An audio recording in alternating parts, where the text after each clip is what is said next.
If you were to go away for 2 weeks and you had all of the room in the world because you were driving, how many tarot decks would you bring with you? How many would be too many? And what decks would you bring?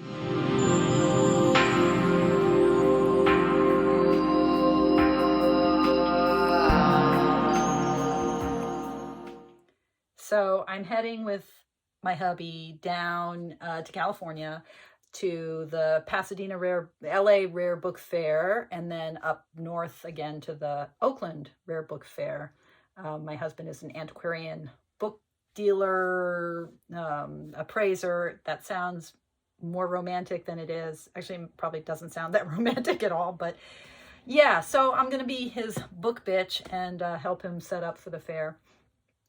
If you're in LA or if you're in Oakland and you want to come by, drop me an email and I'll let you know where we are. Anyway, so what decks do I bring? I am struggling, folks, but I wanted to share with you, there's a systematic way to do this. And then there's the way that I do this, which is, I look at my reading table and I pull the decks that I'm really inspired by right now. And then I pull other decks perhaps that didn't make it onto my reading table, but I'm inspired by too. And then I ask the decks themselves. Now there are 2 decks that are definitely going with me. So, the Wild Unknown, that just has to be with me. And then I wanted to pick a just really clean Rider-Waite-Smith. And I decided to go with Conrad Stain's. This is his Old Pam. And I've got it in the plastic, the waterproof version. It's a desaturated deck. I wanted to have something that I could pull out and look very tarot reader-ish for people. So I haven't worked with this deck, I don't think at all. I may not even have done any readings with it. But so this is the Rider-Waite-Smith deck I'm bringing. That was easy. Now, how many more? I have a case that my husband gave me ridiculously. This is like a camera case. I don't think I really need to bring my tarot decks in a case that's called The Vault. I don't think I need this. It's a little overkill. But this holds 8 decks. So is that my limit? 8 for 14 days? Do I need 8 decks? I don't know. So I asked the decks. I started to. I got started. I asked if I should bring the Solobusca Revisited that I've been working with, and I pulled Justice. Now, I'm at a point in my life right now, literally at this moment, where I'm like really pondering some big professional decisions, and not just even professional decisions, but I'm at a moment of discernment spiritually, professionally. And I need to hold myself to the difficulty of this moment. And there's something about this particular Justice card is a difficult card for me. Justice is always a difficult card for me to read. I'm like, what is this about? I think of it as a card that's about becoming whole in a certain way, finding the balance, figuring out what our karmic consequences of our deeds are, and like grappling with that and realizing that, there is going to be loss. There is going to be sacrifice involved in decision making. You can't always have everything. In fact, you can never have everything. Where our lives cut paths through the world, and I think Justice is kind of about that. So anyway, so that card made me think, yeah, I kind of need to hold my feet to the fire now, and the Solobusca is the deck to help me do that. I've also been coming back to The Lonely Dreamer. This is the 2nd edition. I've been thinking about Melissa Wotherspoon's Lowrider Tarot, which I just ordered, and when I get it, I will share. I love her, Melissa Wotherspoon, and I think that The Lonely Dreamer is in so many ways.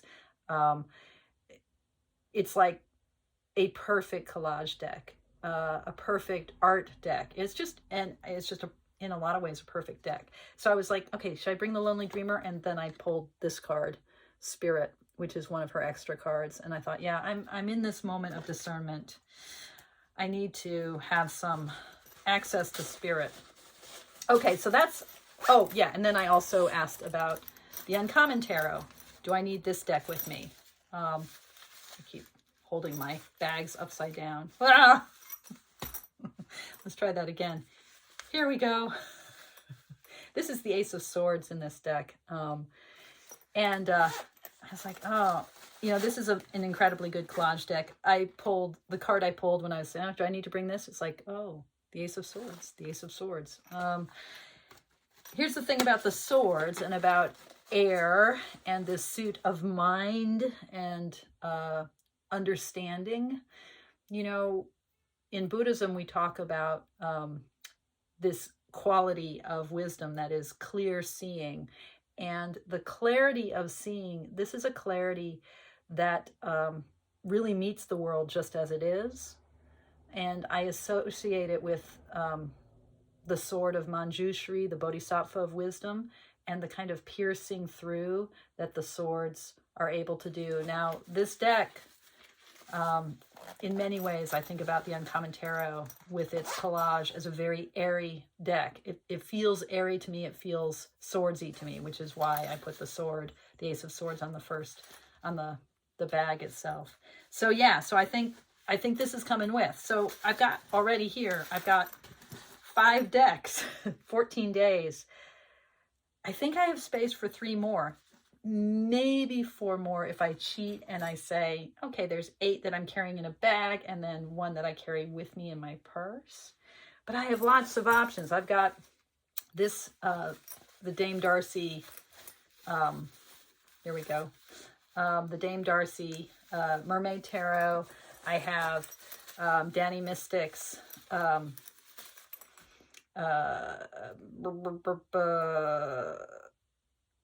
Mystic Masters, which I've enjoyed using. I have my 1JJ Swiss Tarot, the vintage version of it that I got from Make Playing Cards. I have the Keishobou Tarot. I have Hilda. I have Polka. I have Mary L. And I have the Crystal Tarot. Oops, the Crystal Tarot. Which of these? So I'm just going to pull cards from each of them. I'm going to let them tell me. Crystal Tarot. A question I'm asking, or the intention I'm setting as I pull these cards is, do you want to come with me? What will you bring for the ride? And the Empress. Okay, the Empress. Hilda, what will you bring with me? Bring to me. What do you want to come with me? These are coming up reversed, but I'm not going to worry so much about that. The Six of Wands.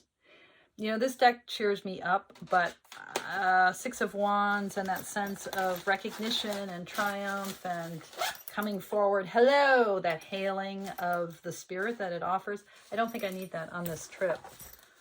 Polka. My impulse, I think I do need polka, but let's see what polka says. I'm just going to shuffle. I think I need polka because I want to get to know this deck, because I'd like to have a Marseille deck with me, Marseille style deck, because it's intense and creepy. And we have the 8 of Discs, which is a card. I've been getting this card in a lot of different decks lately, and there's something here about working on my craft, gaining sort of more mastery and facility. And that creepy umbilical cord. So, okay, you're a contender. Keishobou. Such a wonderful hybrid deck. Vintage deck, 1973, Japanese.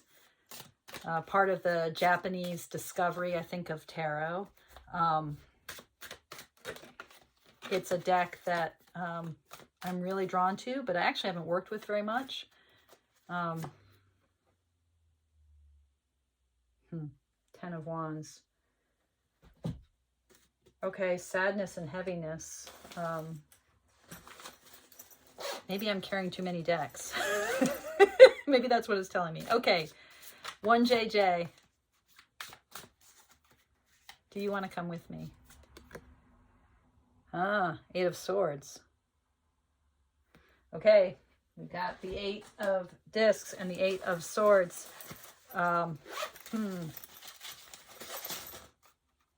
Mystic Masters. We have a jumper here. We have the Ace of Coins.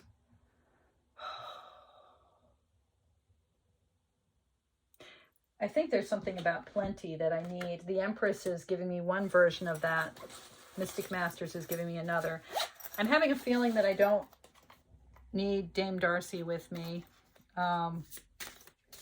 But it's playful, it's fun, but do I really need it on this trip? What does it say? Queen of Pentacles. And then there was another card that kind of asserted itself. 10 of Swords.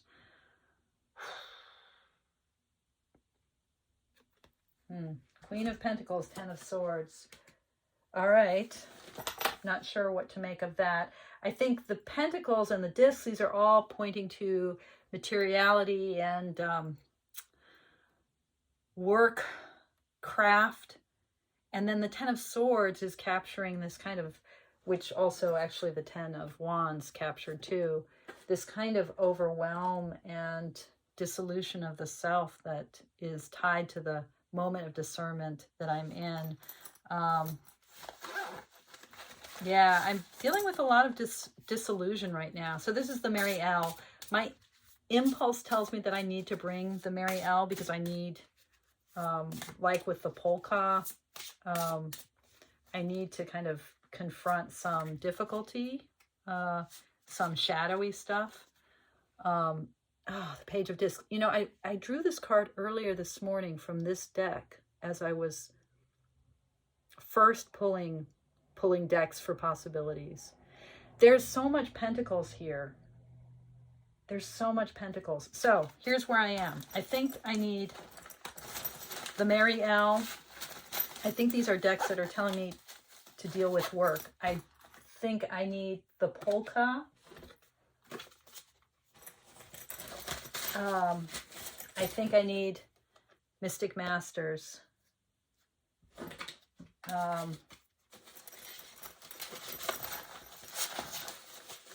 And I think I need I do need Dame Darcy.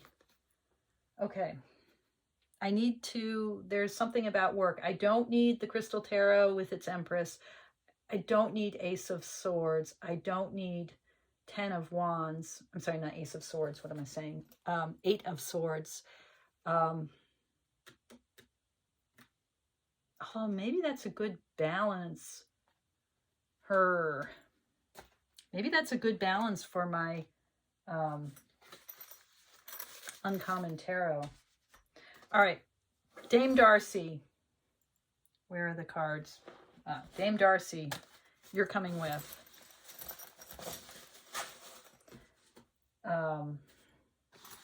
Mary L, Dame Darcy. I have to bring Wheat Smith. I have to bring Wild Unknown because those are just two standard decks for me. I have to bring my Lonely Dreamer. Solabusca. Mystic Masters. 1JJ.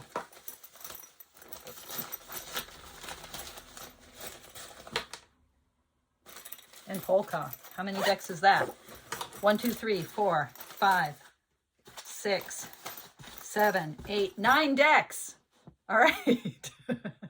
I think we're done. Holy moly. So I just worked out, so I'm all rosy and kind of sticky. But you know, I counted up the decks after I finished that last little video, and I left out the Uncommon Tarot. So I really had 10. And then I was like, no, no, no, no, no, no, no, no, no, no, no. And so I hemmed and I hawed, and I hawed and I hemmed, and I realized, you know, what's really going on for me is I want to be pressed right up against stuff that's kind of hard to bring my heart and mind to, not because it's traumatic, but because, you know, I'm moving in new directions. I'm in this moment of kind of deep spiritual discernment. And so I need decks that will be in different ways hard. So I pulled out, I realized that I don't need a Marseille style deck, but I do need a deck that will be hard to read in the way that a purely abstract pip style deck is. And I decided I wanted something small, and I wanted something that was from my reading table, and it wasn't going to be the 1JJ. It was going to be the standard playing card tarot, which is super challenging to read because I don't do the kind of playing card divination that, you know, where it tells you this card means this. I really try to see the pattern and to think about the difference between red and black, and to think about the ways in which nines across all tarot lineages, including playing cards, the way in which they work. So it's super challenging for me to read playing cards and super exciting. And I love this deck. I love the Joker cards, which are kind of significators. So I brought this one into the mix. I got rid of the polka, which is challenging, but not a kind of challenging that I need right now. And I got rid of the 1JJ, and these are the decks I ended up with. Conrad Stain's vintage, whatever it's called, vintage Pam. The Angelic Difficulty of the Marielle. My deck of Spirit, Lonely Dreamer. The Wild Unknown, because I need to have the Wild Unknown with me, because my Wheel of Life spread is in the Wild Unknown, because this is, you know, tattooed on me. It's the deck that goes with me everywhere. And finally, yeah, the Uncommon Tarot, because the faces are super helpful, and I find myself leaning toward kind of ancestral, historical readings. I'm still desperate, by the way, if any of you have a lead on this, I'm desperate. That's a little bit of a hyperbole. I would really like to own Carrie Paris's original indie version of the Relative Tarot. I will buy the mass market one eventually, but I'm holding out for that dreamy, creamy, brown bordered, gorgeous original Kickstarter version. So I'm kind of longing to do that sort of work right now, and the Uncommon Tarot takes me there. So, yep, I got it down to 6 decks, and one is a little bitty deck, so the Playing Card Tarot. I feel like it shouldn't be this hard. These are truly first world problems. Love you all. Bye.